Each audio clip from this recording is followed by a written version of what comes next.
Heyo. I am a big fan of the rock band Queen. I have all their albums.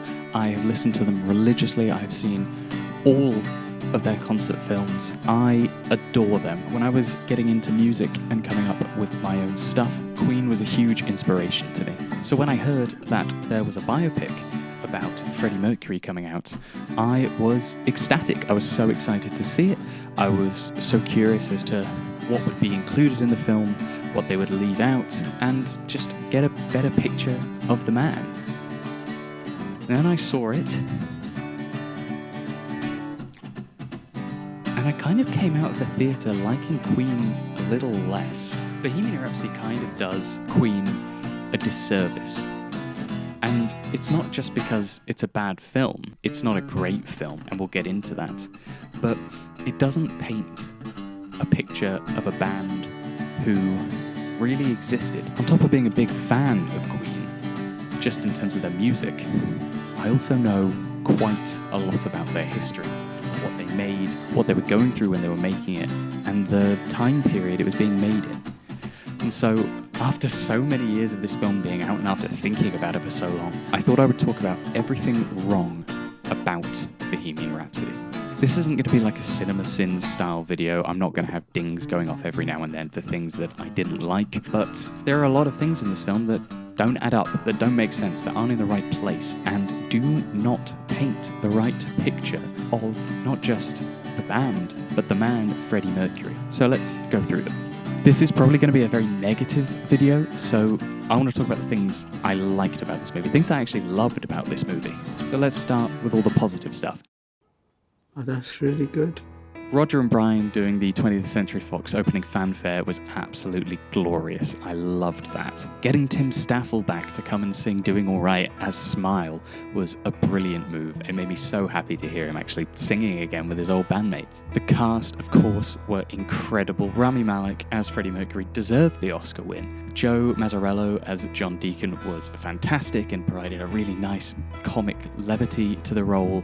And Gwilym Lee as Brian May was unbelievable.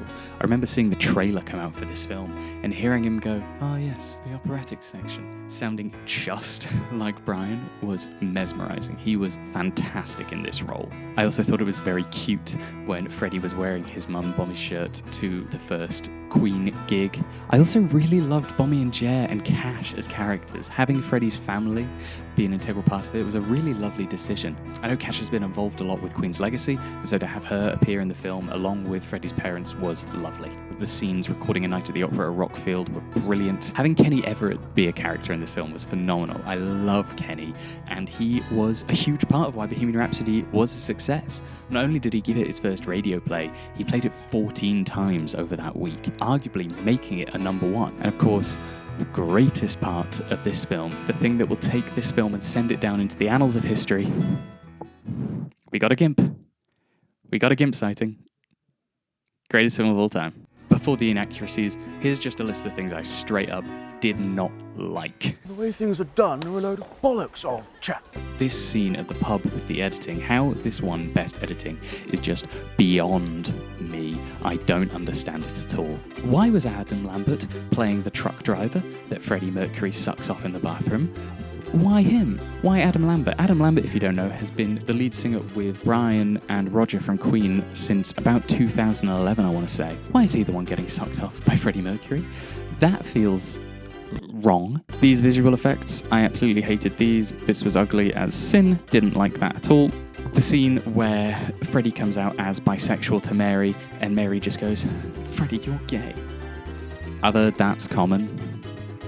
Every time they made fun of John Deacon for being the boring one. More justice for Deaky. Deaky is my boy. John Deacon, I will always love you. You will always be famous. This tiny pile of cocaine in Munich gave me a good chuckle. That made me laugh, and it was shit. And finally, the thing that I quote from this film the most, the scene where Freddie is writing lyrics at Rockfield, writes something down and very quietly to himself goes, "Oh, that's really good." I quote that all the time whenever I do something good or bad. That shouldn't be my main cultural takeaway from this flick. Let's talk about anachronistic songs first. Songs that were completely out of time from when they were actually recorded or performed, where they first cropped up, that don't make sense. Fat Bottom Girls comes in really early, about 5 albums early when they're on their first US tour. More on that later, but this is way early for this. It's also a super late entry for Now I'm Here, which came out albums earlier, back on the Sheer Heart Attack album, although, to be fair, they played it at basically every single live show they ever did from when it was written, so I don't know if I can really fault that one. We Will Rock You comes in 3 albums late. Like, this one doesn't make sense to me at all. Comes in 3 years late, comes in 3 or 4 albums late, actually. This was written for News of the World, which came out in 1977, and Freddie's learning it from Brian in 1980. There's also a really weird placement of the News of the World album over the scene of them learning Another One Bites the Dust. These two things are way out of time. We Will Rock You was on News of the World, and Another One Bites the Dust was on The Game. The Game was recorded and released in 1980. We Will Rock You, 1997. Those two things have just seemed to have swapped for some reason. They played Under Pressure really late as well, in the scene where Fred breaks up with Paul Prenter, like 2 years late, and with no Bowie cameo either. That didn't make sense to me. And in, one of the most emotional scenes with one of Queen's most emotional songs, Who Wants to Live Forever plays after Freddie gets his diagnosis. But this song wasn't written by Freddie about this. This was written by Brian a year later for the film Highlander, about a magical alien who can't die. I really like Highlander 1, the others kind of suck, so the less said about that, the better. But people always think that Freddie wrote this one about his diagnosis, and it's just not true. It's about an immortal Scottish man watching his wife perish. That's it. So with some of the small stuff out the way, let's take it chronologically. This isn't going to be anachronisms or anything like that. Well, it might be a little bit. With the small stuff out the way, let's delve into the actual storytelling, the actual timeline of events, and see what happens and what doesn't happen. And let's start from the beginning. As I said earlier, I really love the scenes with Smile and having Tim Staffel come back as the vocalist, and even getting a mention as well as Humpy Bong. But this really didn't happen like this. Freddie was really good friends with Brian and Roger anyway. They ran in the same kind of circles, because Freddie wasn't the wallflower that he's painted to be, the one who's shy and performing. He was in loads of bands before Queen. He was in Ibex, Wreckage, Sour Milk Sea. He'd recorded under the name Larry Lurex. He was an integral part of these bands. And some people say he was waiting in the wings to join Smile. He was always giving them advice on what they should play, how they should sing, what kind of stuff they should write. He was a good pal of these guys. So when Tim left, it made sense that Freddie would join in. They'd heard his voice before, and they'd heard his piano playing as well. The name Queen was also in play for kind of a while. Freddie hadn't just joined Smile, he kind of transformed them, and even back in 1970, they were performing under the name Queen. So the recording. Let's talk about the recording project. So Queen was signed to Trident, who would sell their recording to EMI as an album.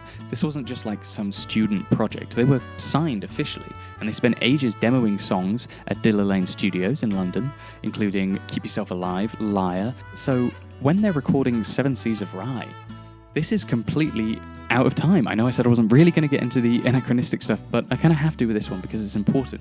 They spent ages doing the recording for Queen 1, which is one of my favourite albums by the band, which includes Liar, My Fairy King, Great Rat King. They loved kings and queens and stuff. There's a clue in the name, but it also included a kind of primordial version of Seven Seas of Rye, which appeared at the end of the album. But here it is in its full Queen 2 regalia, with all the fixings, with all the multi-tracks and effects. Way too early, and kind of implies they weren't focused on this multi-tracking stuff anyway. Like, you listen to Queen 1 and it's full of it. It's huge. It's a huge sounding album. This came way out of time and out of touch. I also have no idea what they're doing here with the prepared piano and all the experimental sound recording projects. Like, I cannot find any information on what this was meant to be. The closest thing I can come up with is that it's a metaphor for the studio experimentation with multi-tracking and loops and things like that, just stacking tracks on tracks on tracks in a time before digital audio workstations, when you were really pushing the boundaries of the studio. I hope this is a metaphor, because otherwise they're just making stuff up, which they will do more of. So Top of the Pops. Their appearance on Top of the Pops doing Killer Queen was obviously extremely important, but it wasn't their first go. they were actually on there doing none other than 7 Seas of Rye. And that was the song that really got people to notice them. They were on top of the pops doing 7 Seas of Rye, and it got to number 10 in the charts because of it, which is huge. Of course, their performance of Killer Queen was phenomenal and fantastic, and almost definitely made it into the hit it was. But this wasn't their first rodeo. They'd been there before and they played with the crap plastic cymbals. But it is always good to see them doing Killer Queen. I also want to talk about their tour of America, with John Reid telling them they could tour America. They'd done that. They'd been on tour supporting Mott the Hoople alongside the Queen 2 record. They'd been out there before and it was going really well until Brian May somehow contracted hepatitis and had to go home and cancel the final dates. Again, this really paints them out to be this darling indie project when they had major label backing at the time. So we see the dramatic rise to success of Queen with some extra guests thrown in there. Let's talk about them now. Let's talk about men with mustaches. So Paul Prenter really becomes the antagonist of this film, and he arrives in exactly the wrong way. Paul never worked for John Reid. He met Freddie in a bar in the 70s and had no affiliation with John Reid. Freddie took a shine to him, and that was it. He became Freddie's personal assistant. And I think the other members of Queen really didn't like him interfering with the band's work. He wanted everything to sound a bit more dancey, a bit more poppy, a bit more new wave. And Roger and Brian especially wanted to stay true to their rock roots, which I get. But a film like this needs a villain. It needs an antagonist. And maybe Paul Prenter wasn't a great guy, but he was just a guy. He was just a guy who probably really liked Freddie, and Freddie really liked him too. He might have been a bad influence in terms of drugs or taking Freddie out and making him miss rehearsals and things like that, maybe. But the band all worked together really well. Paul might have just shown him a different side of music. Paul also didn't sell his story to the TV in 1985. That just didn't happen. He sold his story to the press in 1987, and arguably this is a bit more evil. He sold it to The Sun, and that was really only to pay for the antiviral treatment he needed after being diagnosed with AIDS himself, the same year Freddie was, because he'd been fired. He couldn't afford it, so he sold his story to survive. He was just some guy. Not everyone liked him, but he really was just some dude. Let's talk about men without mustaches. So, John Reid. John Reid is Queen's manager for a few years until he is dramatically fired in the back of Freddie's limo, which didn't happen. It just didn't happen. They parted ways, the band and John Reid, under what John calls, let me pull up the quote here, the gentlest parting of the ways of anyone I have ever worked with. Doesn't sound like a bust-up in a limo. I also just want to say, why did Rocket Man get Richard Madden and we got Littlefinger? Alright, Mike Myers' character. So Ray Foster doesn't exist. This was open, like people talked about this. He was a composite character, most likely based on Ray Featherstone, who was a massive fan of the band Queen and really loved them and wanted them to put out their own work. He is kind of a stand-in for all these like record executive flunkies, but he doesn't exist. He's literally only there for that teenagers banging their heads in the car joke, which, if you're a younger viewer, you might not have seen Wayne's World. Interestingly, Freddie did see Wayne's World, and he liked it, so he gave his approval for the song. What a horrifying domino effect. Also, that brick that gets thrown through his window, that was actually meant for John Reid.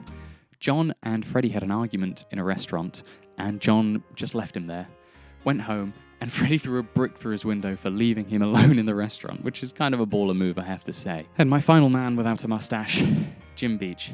I don't really have a lot to say about Miami Beach in this film, other than Tom Hollander is a most exemplary actor.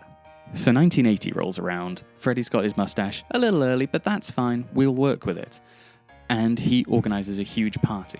This bit always bothered me. Brian, Roger, and John turn up to the party, and it doesn't really seem like their speed. They've got kids and wives, and they want to go home and lead family lives. Okay, very interesting. These guys were arguably just as big of a lover of excess and parties as Freddie was. When their album Jazz was released, which by the way never gets a mention in this whole film, they had a huge launch party in New Orleans with naked dancers and fire eaters and a lot of alcohol and a man who would lie under meats. I lie under meats. He would lie under meats. and they all recall having monstrous hangovers in the morning and still being ready to party and celebrate. Those three were just as big partiers and drinkers and lovers of excess and fun as Freddie was, and it's painted them out to be the sensible ones, the boring ones who don't sink to that kind of excess. This just wasn't accurate at all. This bit also really paints Freddie as a dick, and I don't know if that is the goal of this film, but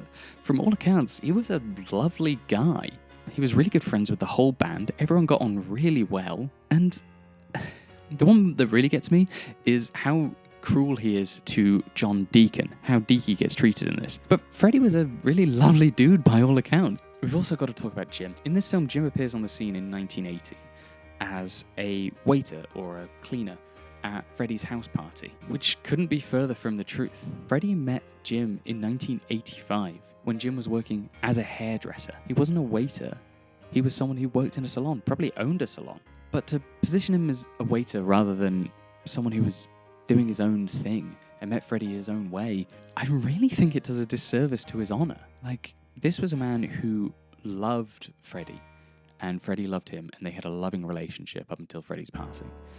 And it feels like such a, I don't know, it's kind of ugly to paint it like that, as just some happenstance, completely taking away Jim's, agency and his own narrative. It really does seem like a bit of an insult to Jim's memory. He was at Live Aid, though, to be fair. So a big point of contention between Freddie and the other members of the band is Freddie's solo deal, which was given to him by CBS. And he recorded an album, Mr. Bad Guy, which came out in 1985. And you would think that this being the first solo album by a member of Queen, this would cause some internal struggles. Anyway, here's Roger Taylor showing off his debut single in 1977. Here's Roger Taylor's first solo album in 1981. Here's Brian's solo project with Eddie Van Halen in 1983. Here's Roger Taylor's second studio album from 1984, which features all four members of Queen. It just wasn't a big deal. They went and did their own stuff and came back, and they actively helped one another out. I mean, on Freddie's first solo single, the band is on it with him. They're backing him for this song. I mean, arguably that does make it a Queen song, but it was a Freddie Mercury single. Like, it was not a big deal for the members of Queen to go off and do their own solo projects because they'd all done it before, apart from John. I wonder what a John Deacon solo album would have looked like, actually. Maybe he would have gotten in other singers or formed a duo or something. That would have been really cool. That's not the point.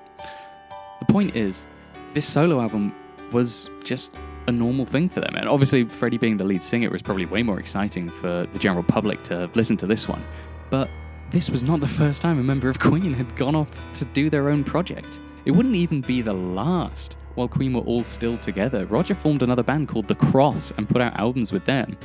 Freddie's on one of those albums. I also do want to say, Mr. Bad Guy is a pretty cracking album. Like, the film paints it to be this really kind of sad and synth-heavy, weird production that no one was having much fun with, but it's pretty solid. Like, Freddie's obviously a great singer and writer. It's a pretty cracking album. I highly recommend listening to it if you haven't already. So, this bit's a bit sadder. So in this movie, the year is 1985, and Freddie has a cough, which also features my least favourite trope in films, coughing into a handkerchief and coming up with blood as if you have a consumption. So Freddie Mercury goes to the doctors, and he's diagnosed with HIV, which is devastating. It's a really sad moment underscored with Who Wants to Live Forever from the motion picture Highlander. And it's really stark and inspires him to get the band back together. Except Freddie didn't get diagnosed with HIV until 1987. It was actually after Queen decided to stop touring after some of their biggest shows. Freddie was still going strong up until that point. There's that scene where they're rehearsing and he has a cough and can't hit that high note in Hammer to Fall.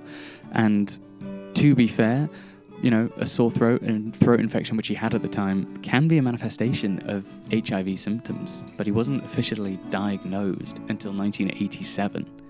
There's also a couple of theories that he probably contracted the disease in America in the late 70s, and it can take 10 years for the symptoms to metastasize, but we'll never know. We'll never know. And so this film really paints it in such a disingenuous way, which is where we need to talk about Live Aid. In case you didn't know, Live Aid was a benefit concert put on by Bob Geldof and Midjor to raise money for the famine in Ethiopia. It was watched by, estimates put it at like 1 billion viewers worldwide. It is one of the most successful benefit concerts of all time and really kind of put the idea of a benefit concert out there in the world following amazing ventures like a concert for Bangladesh by George Harrison. So when I say this is one of the most successful benefit concerts of all time, I really mean it. Everyone was watching Live Aid. It was a huge deal. McCartney was playing, U2 were playing, The Who were playing. Led Zeppelin reformed for this gig. So did Black Sabbath. So there is a little bit of a fiction that the only reason this was successful was because Queen put on a great show. There's these scenes where the administrators at Live Aid are twiddling their thumbs and getting worried because the money's not coming in. And then suddenly it comes in when Bohemian Rhapsody starts playing. No! It was huge. There were so many stars on this stage. Everyone was watching. It wasn't just Queen. And yeah, they put on a great show and probably did inspire a lot of people to donate, but it's super disingenuous to say that it's all because of them. It's because of the hard work of loads of artists, and especially Geldof and Midjor. It is really remarkable, isn't it, that Queen were able to put on such an amazing show after Roger says, "We haven't played together in years." It's amazing they were able to do that. Here they are playing in Japan 59 days before. They were on a huge world tour. They just released the album The Works. It was a smash hit. They played 2 songs from this album from 1984, years before they'd stopped playing together. Everyone knew the words because they were huge, successful hits. Radio Gaga and Hammer to Fall were massive smashes, and people all over the world knew the words, and the reason they knew the dance moves was because of the music video that was so successful.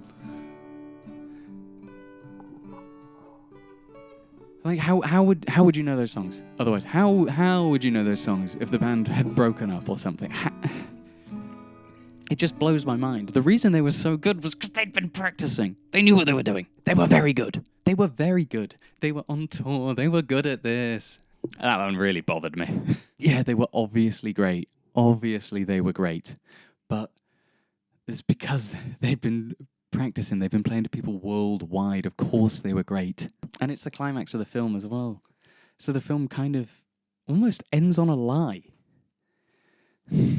How was that? Freddie? Hiya. Here are some really small, quick-fire things that were just wrong, that didn't really fit into the rest of the video.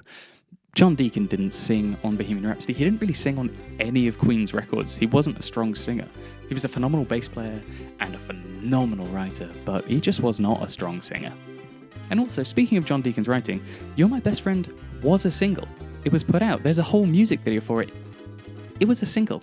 It was a hit. The haircuts bothered me, and when they got their haircuts, John Deacon got a haircut way too early in this, and Roger just never seems to have a haircut. I don't understand that. He had short hair at Live Aid, he had short hair in the 1980s. I don't understand why they kept this shag mullet going, although I am one to talk. They went to Rio very early, and this one is a bit odd for me because this live recording of Love of My Life was released as a single in Rio, but it's a live recording from Germany. This is, I think, recorded in Frankfurt, released as a single in Rio, but it wasn't live in Rio, it was just for Rio. And yeah, sure, the people in the crowd weren't English speakers, but they weren't Brazilians either. They didn't actually go to Rio for another, 6 years? In 1985 for the Rock in Rio Fest. This is quite a famous quote from Freddie Mercury saying he's just a musical prostitute, but it didn't happen then. This was actually much later on, a couple of years afterwards. I've got to make an impression, darling. It's a standard biopic of a musician that could have been made in a million different ways. There's a great video by the YouTuber Patrick H. Willems about biopics, and you should really watch that to get a bit more of an understanding of how biopics are made and where I'm coming from with this one. It's cookie cutter, it's not great, and I didn't like it. Not because it was a bad film, but it is. The bit that really bothers me is when the band gets back together, they say that all songs need to be credited to Queen going forwards, which actually did happen. But it happened after Freddie was diagnosed and told the band in real life.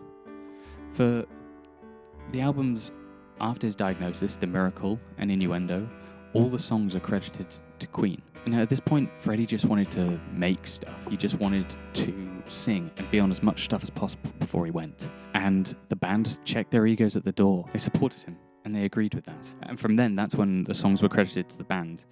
And it was a real show of solidarity for Freddie, who was really ailing at this point.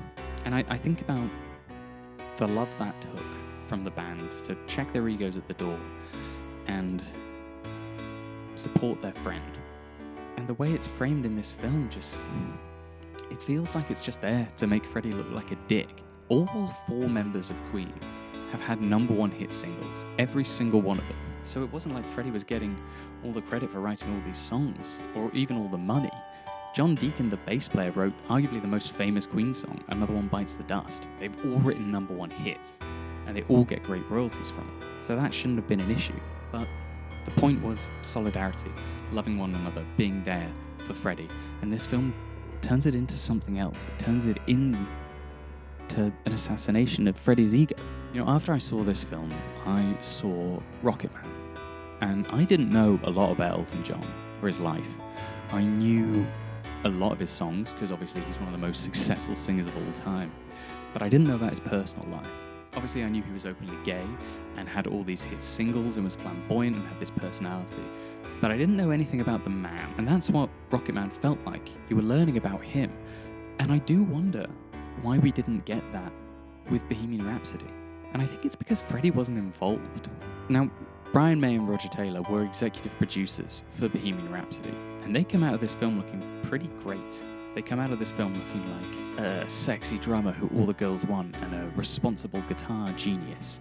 And I do wonder if Freddie had had any involvement in making this film, would it have turned out differently? There was so much stuff that was missing in my head. Where was the show in Montreal? Where was Milton Keynes live at the Bowl? Where was all the recording sessions they did in France and in Munich and in Switzerland? Something I really wanted to see, and this is probably quite dark for a blockbuster film, is I kind of wanted to see the last moments of Freddie's life. When he was recording The Miracle, and when he was recording Innuendo and singing The Show Must Go On and Scandal. It would have been a great portrait of a man who was very private about himself, but that we knew so much about. And I wonder why we didn't get that. And I kind of think it's because it might have taken away from the story that the executive producers wanted to tell. Originally, the script called for Freddie to die in the middle of the film, and it to show how Queen went on after his death to do Made in Heaven, and maybe even the collaborations with Paul Rodgers and that trucker that Freddie sucked off in the bathroom. And part of me would have preferred that. I would have loved to have seen the 3 remaining members of Queen working on Made in Heaven with all these recordings of Freddie's voice. There's a real part of me that would have loved to have seen that. How emotional that would have been. Like he was still in the room with them. I don't know really what this film was trying to say, other than, gosh, Queen are a good band, aren't they? But we all knew that. I don't think we learned anything about Freddie Mercury, who was a legend. He was a brilliant singer, a brilliant composer, a brilliant lyricist, and from what I've read about him, a brilliant guy who had time for people and wanted to have as much fun as possible in his life. By the time this video comes out, it will have been 34 years since Freddie Mercury passed away. And this movie isn't the best way to remember him. But you know what is? His live shows. If you have Disney Plus, go and watch the Queen concert in Montreal from 1981. Or just plug in Queen at Wembley in 1986. Watch Live at the Rainbow in 1974. All of these amazing live shows that showed the kind of performer he was, the kind of writer, how he spoke to the audience, how he spoke to his band members. That's the way you got to remember him. That's how you learn about him. If you're interested in learning more about Freddie Mercury, watch the documentary Days of Our Lives that the BBC put out. It's a brilliant documentary. I've watched it loads of times, especially in research for this. It's a fantastic documentary. It's a great snapshot and does feature a bit more of a balanced view from Roger and Brian. I don't know what has changed in the years since they made it, but check it out. It's a great watch. He was a legend, and you should see him being a legend. He was a lover of life and a singer of songs. In this film, didn't seem to love his life, didn't really care who sang his songs. But I do have to say, I do think this film is ultimately a positive thing. Queen are one of my favourite bands of all time, and if just like one more person discovered Queen's music from this, then the film's a success.